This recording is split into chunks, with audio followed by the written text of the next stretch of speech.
কখনো কি শুনেছেন শুধুমাত্র হিংসের কারণে একজন মানুষ আরেকজন মানুষকে মেরে ফেলতে পারে? তাহলে আজকে আমার গল্পটা শুনুন, বুঝতে পারবেন মানুষ ঠিক হিংসের কারণে কত দূর যেতে পারে। ঘটনাটা আজ থেকে প্রায় 6 বছর আগের। তখন আমার বয়স ছিল 24 বছর। আমি আমার পরিবারের মধ্যে প্রথম মেয়ে যে প্রথম সরকারি চাকরি পায়, তাও আবার 24 বছর বয়সে। ব্যাপারটা খুবই আনন্দের, আমিও খুব খুশি ছিলাম। আমাদের জয়েন্ট ফ্যামিলি, বাড়িতে আছে বাবা মা, আমার একটা ছোট ভাই, আমার মেজো জেঠু জেঠিমা এবং তার 2 মেয়ে। যদিও তার 2 মেয়ের বিয়ে হয়ে গিয়েছিল। আমার বড় জেঠু পুনেতে থাকে, তার একটা মাত্র ছেলে ওখানেই পড়াশোনা করে। আমরা খুব নিম্ন মধ্যবিত্ত পরিবার। স্টেশনের পাশে আমার বাবার একটা ছোট ব্যাগের দোকান আছে। আমার জেঠুরও স্টেশনের কাছেই দোকান। জেঠুর হলো পানবিড়ি সিগারেটের দোকান। 2 ভাইয়ের যা উপার্জন তাতে আমাদের মোটামুটি ভালোভাবে সংসার চলে যায়। খুব সচ্ছলতা না থাকলেও টানা পড়েন নেই। আমার মেজো জেঠুর 2 মেয়ে খুব অল্প বয়সে বিয়ে করে নেয়। বড় মেয়ে প্রেম করে চলে গিয়েছিল, আর ছোট মেয়েকে দেখে শুনে বিয়ে দেওয়া হয়েছিল। ওরা দুজনের একজনও কেউ মাধ্যমিকের গণ্ডি পার করতে পারেনি। এই বিষয়টা নিয়ে আমার জেঠুর মধ্যে একটা দুঃখ সবসময় থাকতো। তবে 2 মেয়ের যেখানে বিয়ে হয়েছে তারা মোটামুটি ভালো পরিবার, খুব বড় লোক না হলেও সচ্ছল পরিবার। আমি যখন মাধ্যমিক পাশ করি তখন থেকে আমার জন্য বিয়ের সম্বন্ধ আসে, কিন্তু আমার বাবা বলেছিল আমার মেয়ে যতদূর পড়াশোনা করতে চায় করুক। এখন তার বিয়ের জন্য আমি কিছু ভাবনা চিন্তা করছি না। বাবার এই সাপোর্টটা আমাকে অনেক সাহস জুগিয়েছিল। তার জন্য আমি পড়াশোনা করার একটা জোর পেয়েছি। কলেজে পড়ার সময় থেকে আমি সরকারি চাকরির জন্য টুকটাক প্রস্তুতি নিচ্ছিলাম। কলেজ শেষ হওয়ার 2 বছরের মধ্যে আমি চাকরিটা পেয়ে যাই। আমার চাকরিটা হয়েছিল একটা সরকারি কলেজের ক্লারিক্যাল পোস্টে।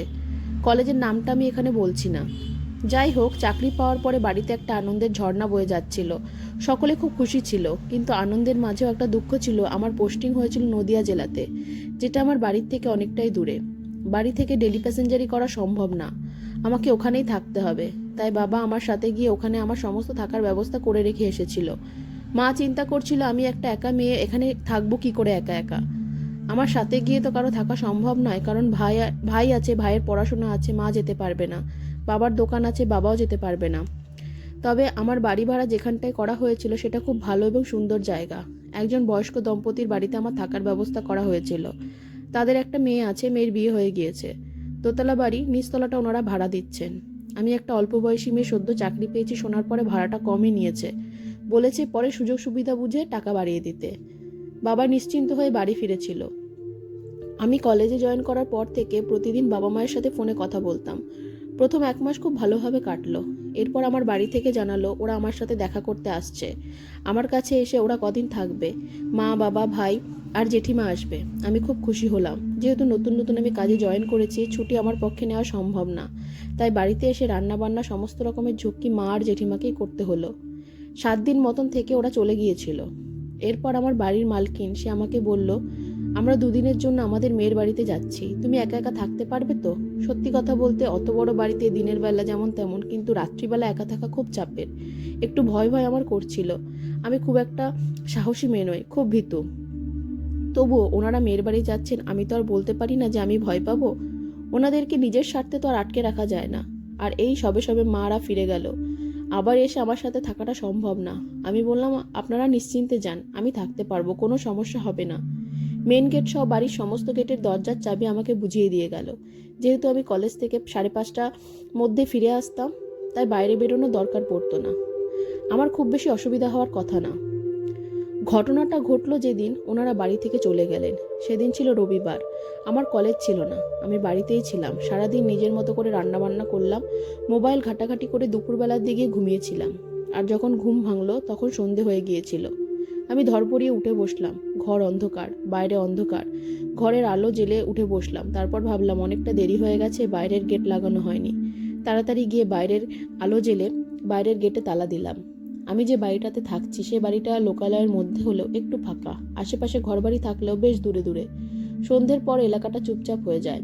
আমি গেটে তালা লাগিয়ে ঘরে চলে আসলাম। সন্ধ্যে থেকে রাত 9টা-10টা পর্যন্ত বাইরের আলোটা জ্বলে, তারপর নিভিয়ে দিই। এই পর্যন্ত সব ঠিকঠাকই ছিল। আমি সন্ধ্যেবেলা ঠাকুরকে ধূপ দেখিয়ে 1 কাপ চা বানিয়ে মোবাইল ঘাঁটতে শুরু করলাম। বেশ কিছুটা সময় পার হয়েছে, হঠাৎ করে কানে শব্দ আসলো, বাইরের বড় গেটটা কেউ যেন ধাক্কা দিচ্ছে। প্রথমে ভাবলাম কানের ভুল, তারপর ভালো করে শুনলাম না, বড় লোহার গেটে ধাক্কা দিলে যেমন ঝনঝন আওয়াজ হয় ওরকম আওয়াজ হচ্ছে। বাইরে বেরোনোর সাহস হলো না। আগেই বলেছি আমি একটু ভীতু। আমার ঘরের জানলা থেকে আমি দেখার চেষ্টা করলাম, কিন্তু কিছুই দেখতে পেলাম না। মনের মধ্যে একটা ভয় আসলো, বাড়িতে আমি একা আছি, এই খবরটা পেয়ে কেউ আবার বদমাশি করছে না তো, বা চোরছাচোরের ভয় নেই তো। বাড়িতে সিসিটিভি লাগানো আছে যদিও, আর তাছাড়া চোর ডাকাতের ভয় তো এখানে সেরকম একটা নেই, আগেই শুনেছি সে কথা। আমি এবার নিচের তলার সমস্ত জানলাগুলো বন্ধ করে দিলাম। নিচের যে ঘরগুলোতে আলো ছিল না সেইগুলোতে আলো জ্বেলে দিলাম।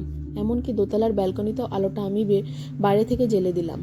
যদিও আমাকে কাকু কাকিমা বলে গিয়েছিল ওপরের ঘরে আলো জ্বেলে দিতে। দুপুরবেলা বেশি করে রান্না করেছিলাম, রাতে তাই রান্না করার আর ঝামেলা নেই। বাড়িতে ফোন করে কিছুক্ষণ মা বাবার সাথে কথা বলে নিলাম। মা শুনেছিল আমার বাড়িওয়ালা বাড়িতে নেই, তাই মা বলেছিল আমি একা একা থাকতে পারবো কিনা। আমার চিন্তা হচ্ছিল মাকে কিছু বললে মা টেনশন করবে, তাই আমি মাকে আর কোনো কিছু বললাম না। মাকে সাহস দিয়ে বললাম, চিন্তা করো না, আমি ভালোই আছি, কোনো ভয় নেই। 9টা সাড়ে 9টার মধ্যে রাতের খাবার খেয়ে আমি শোয়ার ব্যবস্থা করলাম। বাইরের আলোটা সবার আগে নিভিয়ে দেবো এই ভেবে সদর দরজাটা খুলতে আমি থমকে গেলাম। দেখলাম বাড়ির দক্ষিণ দিকের প্রাচীরের ওপর কে যেন একটা বসে আছে। বাড়িটা 5.5 কাঠা জায়গা নিয়ে। বাড়ির পেছনের দিকে কিছুটা বাগান করা আছে, সামনের দিকে কিছু ফুলের গাছ লাগানো। বাড়িটা 5 ফুট উঁচু প্রাচীর দিয়ে ঘেরা। ডান দিকে কিছু বড় বড় গাছের আড়ালে দেখতে পেলাম কেউ যেন বাড়ির ভেতরের দিকে পা ঝুলিয়ে বসে আছে। এই দৃশ্য দেখার পর আমার সারা শরীর ঠান্ডা হয়ে গেল। নিশ্চয়ই পাঁচিল টপকে চোর আসার মতলব করছে। আলো নেভানোর কথা ভুলে আমি দরজা বন্ধ করে লক করে ভেতরে চলে আসলাম। ঠিক করলাম কাকিমাকে ফোন করব।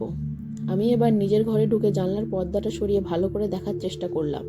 দেখলাম হ্যাঁ, এখনো সেই ছায়ামূর্তিটা পাঁচিলের ওপর বসে আছে স্থির হয়ে।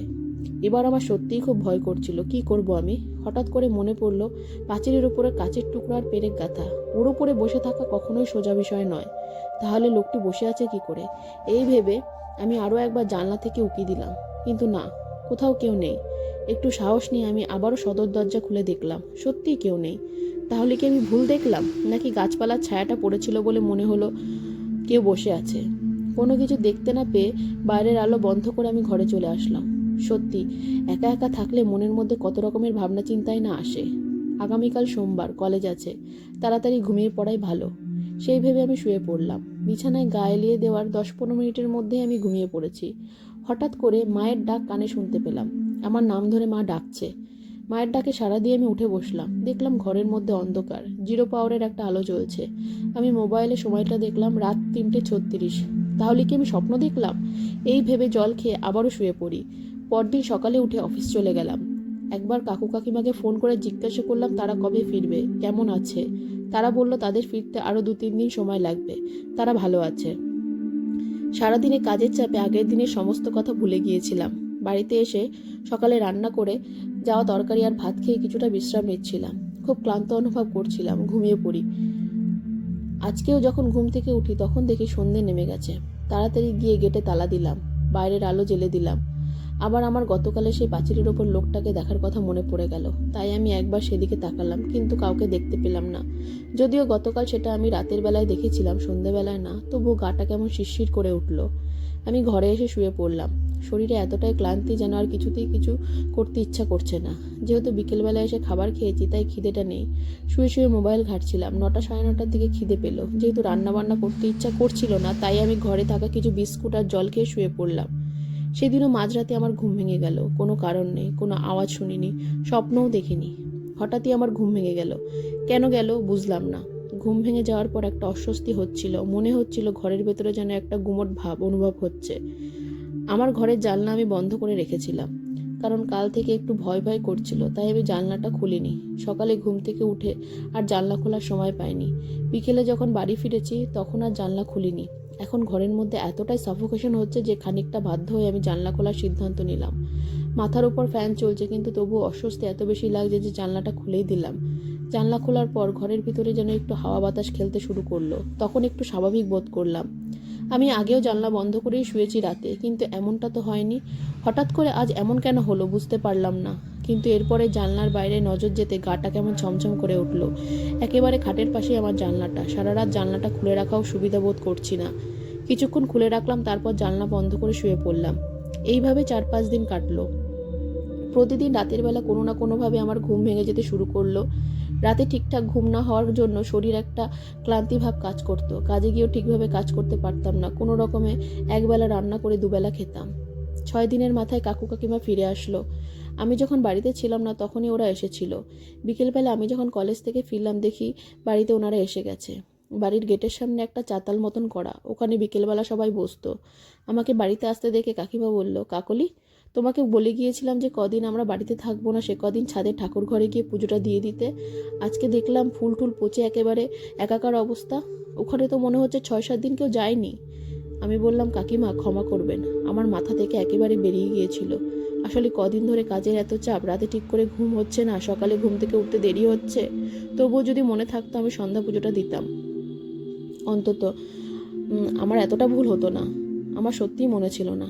ঠিক আছে, তুমি ঘরে যাও, কাজ থেকে এসেছো, ফ্রেশ হয়ে নাও।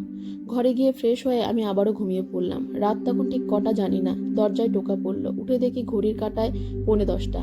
কাকিমা আমাকে ডাকছে। আমি উঠে গিয়ে দরজা খুললাম। কাকিমা বলল, কি ব্যাপার? সেই যে তুমি ঘরে ঢুকলে আর একবারও বেরোলে না। রাত 10টা বাজে, রান্না বান্না করলে না, রাতের খাওয়ার দাওয়া কিছু করেছো কিনা সেটাও তো বুঝতে পারছি না। আমি ঘুম জড়ানো কণ্ঠে বললাম, আমার কোনো কিছু ভালো লাগছে না, শরীরটা খুব খারাপ, একটু ঘুমোতে চাই। রাতে না খেয়ে ঘুমোবে? সেই সকালবেলা খেয়েছো, তারপর কলেজে কি খেয়েছো না খেয়েছো ঠিক নেই। অল্প করে কিছু খেয়ে নাও, চলো আমি রান্না করছি, গরম গরম রুটি আর মাংস খেয়ে নেবে। না কাকিমা, আমি কিচ্ছু খাবো না। না, সে বললে হবে না, চলো। কাকিমা এক প্রকার জোর করে আমাকে নিয়ে গেল। কোনো রকমে আমি 2টো রুটি খেলাম। কাকিমা এত সুন্দর মাংস রান্না করেছিল যে আমি 1 বাটি মাংস খেয়ে নিলাম। পরে আরো একটু চেয়েছি।